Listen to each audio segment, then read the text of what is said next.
1141 അടി നീളം, 136 അടി വീതി, 16 നിലകളിൽ ഒഴുകി നടക്കുന്ന കൊട്ടാരമെന്നോ അമ്യൂസ്മെന്റ് പാർക്കെന്നോ ഇതിനെ വിശേഷിപ്പിക്കാം.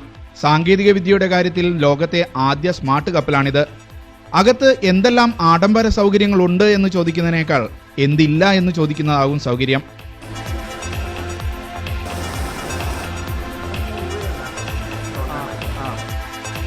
അകത്തെ ബയോണിക് ബാറിൽ പാനീയങ്ങൾ വിളമ്പുന്നതുവരെ റോബോട്ടുകളാണ്. ഇത് നോർത്ത് സ്റ്റാർ. കപ്പലിന്റെ മുകളിൽ നിന്ന് ആകാശത്തേക്ക് ഉയർന്ന് 360 ഡിഗ്രിയിൽ കടൽ കാഴ്ചകൾ കാണാനുള്ള സംവിധാനം. സ്കൈ ഡൈവിംഗ് സാഹസികർക്ക് ആകാശച്ചാട്ടത്തിന്റെ അനുഭവം കപ്പലിൽ ആസ്വദിക്കാനുള്ള സിമുലേറ്റർ. ഇതെല്ലാം ക്വാണ്ടം ഓഫ് സീസിന് മാത്രം അവകാശപ്പെടാവുന്ന പ്രത്യേകതകളാണ്. ഒമാൻ ടൂറിസം മന്ത്രാലയവും വിൽസ്മെൻ ഷിപ്പ് സർവീസുമാണ് കപ്പൽ മസ്കത്തിലെത്തിച്ചത്. 4900 പാസഞ്ചർ ക്യാരി ചെയ്യാനും അതിനെ ട്രീറ്റ് ചെയ്യാൻ വേണ്ടിയിട്ട് ഓൾമോസ്റ്റ് ഒരു 1900 ക്രൂ ഉണ്ട്. അത്രയും സൈസും അത്രയും ടെക്നോളജിക്കലി അഡ്വാൻസ്ഡ് ആയിട്ടുള്ളൊരു ഷിപ്പ് ഇതുവരെ ലോകത്തിൽ പണിതിട്ടില്ല. 2014 ആഗസ്റ്റിൽ നീറ്റിലിറക്കിയ ഈ കപ്പലിൽ റെസ്റ്റോറൻറ്റുകൾ മാത്രം 18 എണ്ണമുണ്ട്.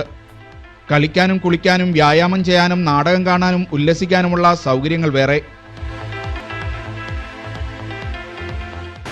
ആഡംബരങ്ങളുടെ അവസാന വാക്കായ ഈ കപ്പലിന്റെ അടുത്ത ലക്ഷ്യസ്ഥാനം നമ്മുടെ കൊച്ചിയാണ്.